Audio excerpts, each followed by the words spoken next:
Olá pessoal, tudo bem? Professor Pietro na área. Vim então para nós darmos prosseguimento ao nosso curso de prescrição penal. Lembrando que na aula de número 5, nossa última aula, nós então estávamos falando já sobre as causas suspensivas da prescrição e falávamos exatamente já do inciso 2, que com a Lei 13.964 de 2019, nada na verdade foi alterado por conta da singela troca da expressão estrangeiro, enfim, por exterior, certo? Então, na verdade, essa alteração, com todo respeito, é pífia e dispensa maiores comentários. Aliás, nós fizemos os comentários pertinentes na nossa última aula. Nós vamos agora, então, ingressar no artigo 116, esse sim de muita relevância, já com a alteração feita pelo pacote anticrime, que diz, então, com respeito à questão de que ficará suspenso o curso da prescrição quando estiverem pendentes embargos declaratórios e ou recursos aos tribunais superiores quando estes forem manifestamente inadmissíveis. Primeira questão extremamente importante em relação a essa causa suspensiva. Ela viola de modo direto o devido processo legal, cujos corolários são, como nós sabemos, a ampla defesa e o contraditório, e além disso, a questão intimamente ligada ao princípio do duplo grau de jurisdição. Claro, porque não tem o réu direito a opor embargos declaratórios, não tem ele direito, aliás, é uma previsão legal, está no artigo 382, quando oriundo de uma sentença, e no artigo 619, quando de acórdão, ambos do Código de Processo Penal, previsão também naquele procedimento bem singelo, procedimento sumaríssimo, no artigo expressamente 83 da Lei 9.099 de 95. Ora, nós estamos num primeiríssimo momento retirando do réu, na verdade, o que? A chance de, eventualmente, acabar tendo a chance de sanear eventual contradição, dúvida, enfim, que porventura tenha sido feita tanto em sentença como em acórdão. E isso no Estado que pelo menos se diga democrático e de direito é absolutamente inadmissível, porque está, na verdade, acabando tolhendo o direito que o réu tem ao recurso, embora, claro, os embargos não sejam declaratórios, né, propriamente um recurso, mas uma forma de se dar uma clareza maior à sentença, vamos dizer assim, certo? Com relação ainda à questão da inadmissibilidade dos recursos a tribunais superiores, então nem se fala. Primeiro, porque dependendo, né, do ministro relator, dependendo do dia como ele acorda, isso não é nada científico, mas isso deve ser dito exatamente pelo fato de que todos nós sabemos que as decisões sobre o juízo de prelibação dos recursos aos tribunais superiores mudam a toda hora. Então, como é que você vai aferir se efetivamente houve má-fé, como quer dar a entender o artigo 116, inciso 3 do Código Penal, se a cada momento, aliás, a instabilidade graça nos tribunais superiores e cada um dos ministros, tanto do Superior Tribunal de Justiça como do Supremo Tribunal Federal, entendem de uma forma diferente.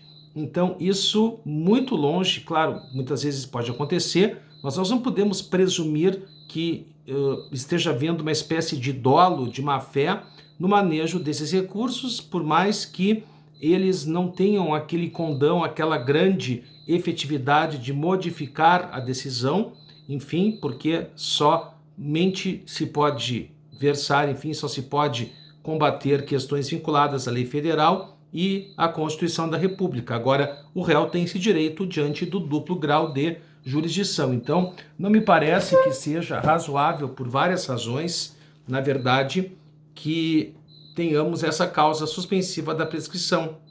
E isso precisa ficar muito claro, por quê? Porque é muito importante que o texto efetivamente dado pelo artigo 116, inciso 3, é simplesmente da seguinte maneira: na pendência de embargos de declaração ou de recursos aos tribunais superiores, quando inadmissíveis. Ora, esse inadmissíveis é um juízo absolutamente subjetivo. Então, daqui a pouco, os mesmos réus, corréus, estão diante da mesmíssima situação e vamos supor que tenha havido uma cisão do processo, para ficar mais fácil da gente entender. Mas poderia acontecer mesmo em não havendo uma cisão, porque nós sabemos que, de acordo com o artigo 30 do Código Penal e o artigo 580 do Código de Processo Penal, somente as circunstâncias de caráter objetivo e elementares é que acabam se comunicando no concurso de pessoas. As circunstâncias de caráter subjetivo jamais se comunicam. Então, a sorte de um dos réus, dependendo se a questão versar acerca de questão subjetiva, pode, aliás, não vai aproveitar ao outro réu. Então, quer dizer, nós vamos ter uma manifesta desigualdade, isso para começo de conversa, sem falar na questão da violação, e nós não estamos falando, isso eu quero deixar muito claro, de foro por prerrogativa de função, em que, por exemplo, de acordo com os requisitos, enfim, preenchidos pelo determinado réu X lá, o julgamento tenha já se iniciado perante o Supremo Tribunal Federal e aí não tem para onde recorrer, a não ser que pegue um avião da KLM e vá para a Haia, né? Mas eu não estou falando disso, que obviamente a questão do direito ao duplo grau de jurisdição é manifestamente, uma ideia manifestamente oposta, né, à ideia de foro por prerrogativa de função. Um não combina com o outro. Por quê? Porque quanto maior for exatamente, né, o foro por prerrogativa de função, quanto mais importante for o cargo, menos recursos ele vai ter, porque em um tribunal, em tese, então, né, mais importante e em que os recursos são rarefeitos, ele terá essa chance. Então, isso eu quero deixar muito claro para vocês acerca destas causas suspensivas. Elas não têm objetividade alguma. E se elas não têm objetividade alguma, elas não podem ser usadas para, primeiro, tolher direito do réu e, mais do que isso, fomentar ainda mais e, muitas vezes, de maneira totalmente injusta, a privação da liberdade de alguém. Então, isso para o direito penal não serve e também muito menos para o direito processual penal. Me parece, então, que essa causa suspensiva do inciso 3 do artigo 116 até se poderia, ou poder-se-ia, né?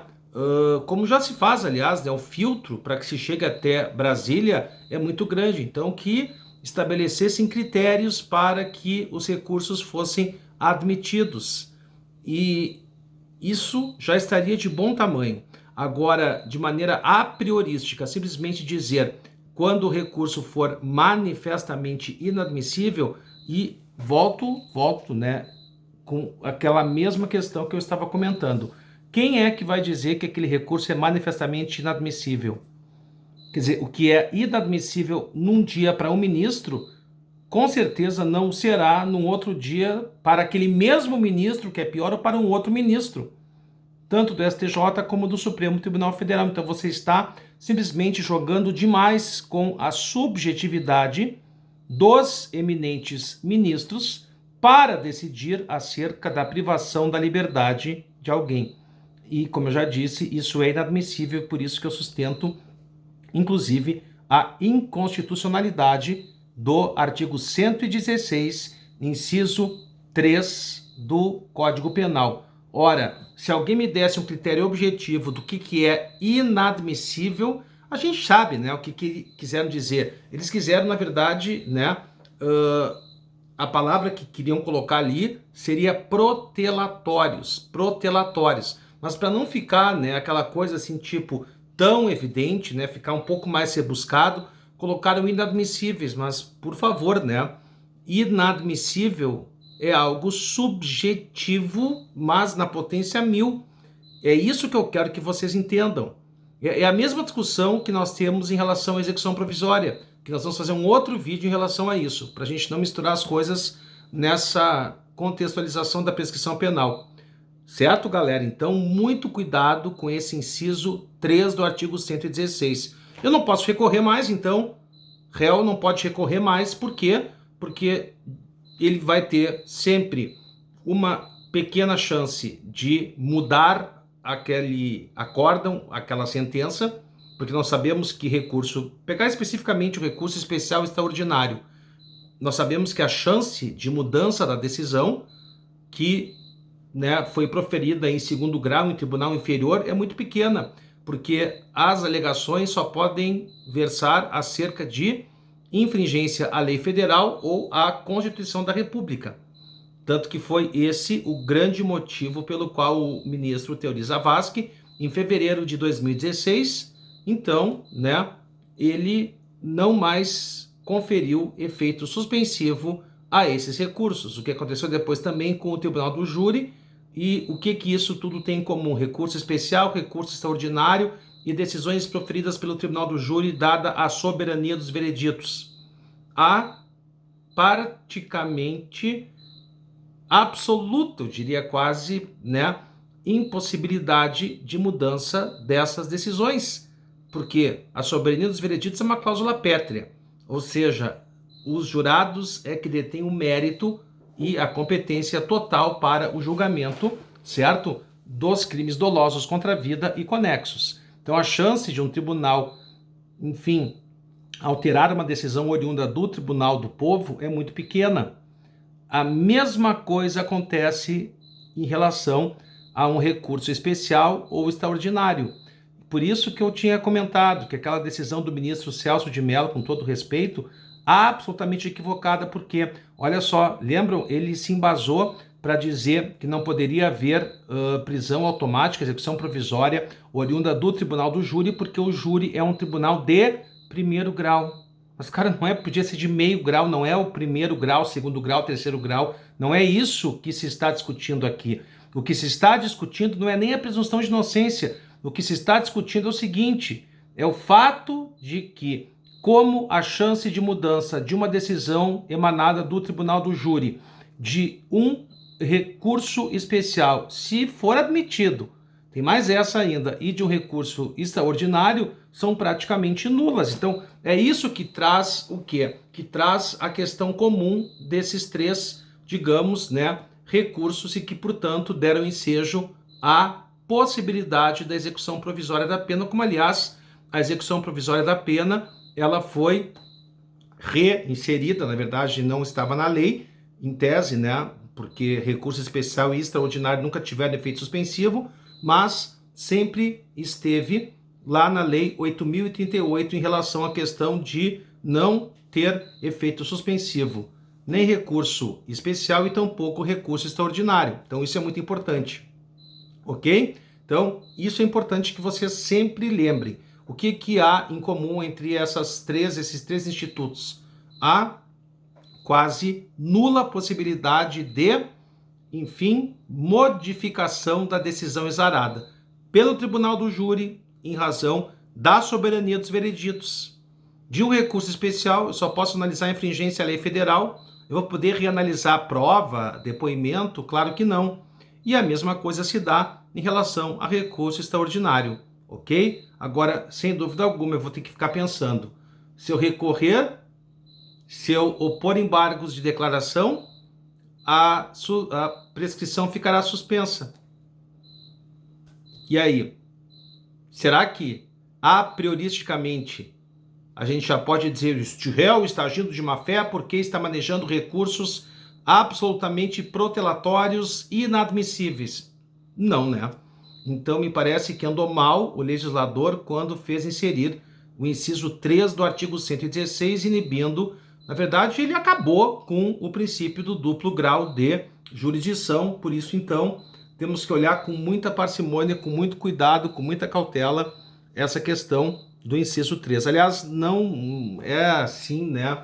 Não é que choque tanto a pessoa, porque, não sei se vocês estão lembrados, numa quarta-feira, dia 17 de junho de 2017, eu tenho que me concentrar porque a coisa é quase inacreditável, né?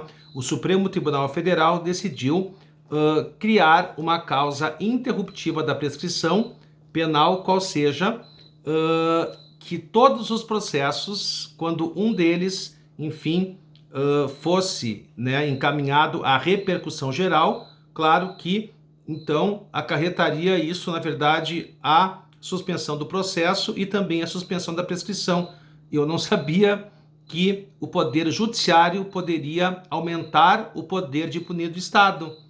Que eu saiba, num Estado democrático de direito, em que há os checks and balances, freios e contrapesos, ao Poder Legislativo cabe criar, aumentar ou diminuir as causas mais ou menos punitivistas em relação à prática de um crime, mas não ao Poder Judiciário. Então, aí nós tivemos uma claríssima questão, e se vocês quiserem fazer um vídeo sobre isso também, certo? Mas um absurdo, quer dizer, o Poder Judiciário estabelecendo causa interruptiva da prescrição. Aí realmente não há condição alguma, certo? Bom, prosseguindo, né, na nossa aula número 6 de prescrição penal e o pacote anticrime, nós temos o inciso 4, enquanto não cumprido o acordo de não persecução penal, o famoso, né, agora apelidado carinhosamente de ANPP, o acordo de não persecução penal, previsto que está a partir do artigo 28A e, vixe, seus incisos e milhares e milhões de parágrafos que seguem. Inclusive, eu quero já deixar bem claro aqui para vocês que discordo frontalmente do doutrinador, amigo, enfim, mas eu discordo totalmente da posição do grande mestre, professor Aury Lopes Júnior, com todo respeito mesmo.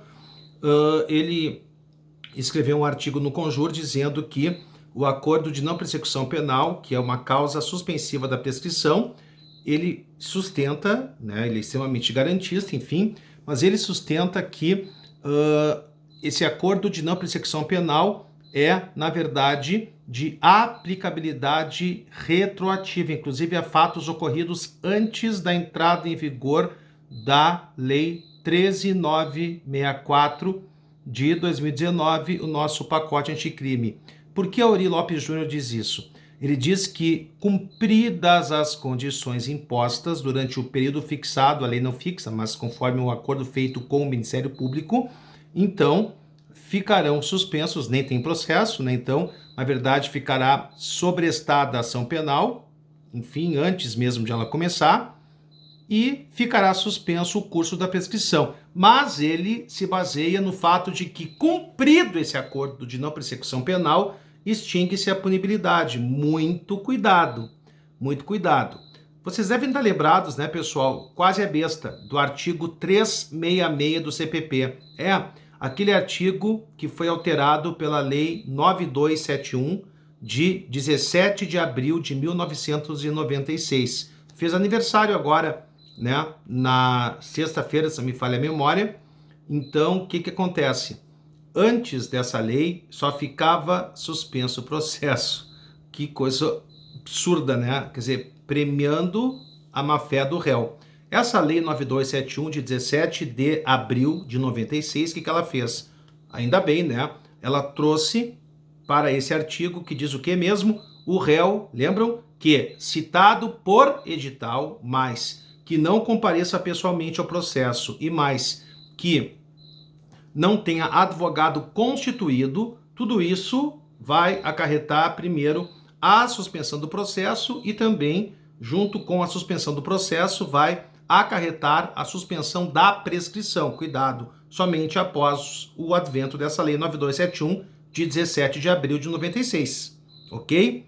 Então, claro que essa lei, como esses dias me disse um aluno, professor, tá piorante. Eu olhei, tá piorante, piorou muito, mas piorou. Então, o que acontece? O artigo 366, galera, do Código de Processo Penal, é uma norma que nós chamamos de norma híbrida, mista ou heterotópica. Por quê?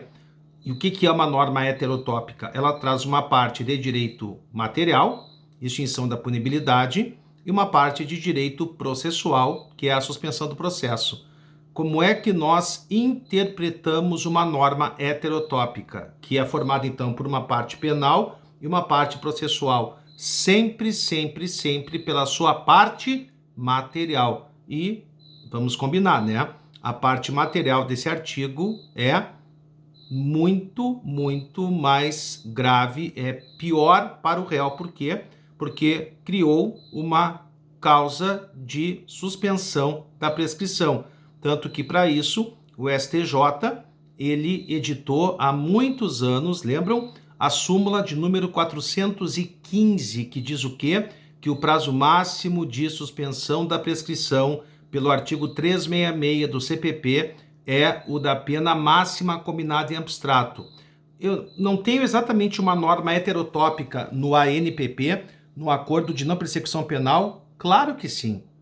Agora eu pergunto, esses dois institutos, artigos 366 e Acordo de Não Persecução Penal, eles não partem da mesma premissa? Não são normas heterotópicas? Você não pode, partindo de premissas idênticas, dar um tratamento diverso, por conveniência, enfim, pelo que seja. E chama atenção. O professor Auri, então, diz que o Acordo de Não Persecução Penal, porque presta atenção, se e caso cumpridas as condições impostas, claro, acordadas, com o réu, seu advogado e o Ministério Público, ele terá declarado o réu a seu favor extinta a punibilidade. Não é isso? Agora, enquanto perdurar o período, entre aspas, de prova, vamos dizer assim, do acordo de não persecução penal, a prescrição fica suspensa. Então, vocês perceberam, ela não é benéfica coisíssima alguma. Por quê? Porque, na verdade, e eu inclusive sustento que é uma norma mais grave e retroativa, portanto, somente aplicável a fatos ocorridos após a sua entrada em vigor. Gente, a extinção da punibilidade, que diz o professor Auri, e que é a base pela qual ele diz que o acordo de não persecução penal é mais benéfico, é a prazo. Você não tem a extinção da punibilidade, que é a parte boa desse pacto com o Ministério Público, à vista. Você só, a não ser que você me garanta que 100% de todos os que firmarem acordo com o Ministério Público irão cumpri-lo. Cara, se um réu já não cumpriu, a tese dele vai por água abaixo. Porque, como eu já disse, a extinção da punibilidade, porque cria uma nova causa, né, extintiva da punibilidade. Ok, se o cara cumprir. Agora, se ele não cumprir, ele não terá direito ao auxílio processual, ele já vai ter confessado a prática do crime, porque é um dos requisitos para obtenção do acordo de não persecução penal. Então, entenderam isso? A parte boa da extinção da punibilidade, ela é a prazo, quer dizer, somente ser-lhe-á extinta, declarada extinta a punibilidade, se ele cumprir as condições. Entenderam? A parte ruim, por isso que eu não entendi bem a colocação dele, porque a parte ruim, quer dizer, a suspensão da prescrição, que é muito ruim, só não é tão ruim como uma causa interruptiva da prescrição, ela simplesmente é à vista. Então, na hora da firmatura do acordo de não persecução penal, o que acontece? Já fica suspenso o curso da prescrição penal. Será extinta a punibilidade? É o que todo mundo espera. É fruto de um acordo, justiça negociada, não é isso? Agora, isso se o cara cumprir as condições, certo? Bom, não quero fazer esse vídeo muito longo, porque são muitas informações importantes, esse vídeo foi um pouco mais complexo, mas já quero chamar a atenção, nós não chegamos ainda, que essas duas causas suspensivas que nós enfrentamos nesses quase 25 minutos já de vídeo, quais sejam artigo 116, incisos 3 e 4, certo? Presta bem atenção. Foram as duas causas suspensivas que agora a prescrição intercorrente, subsequente ou superveniente, são sinônimas, tem.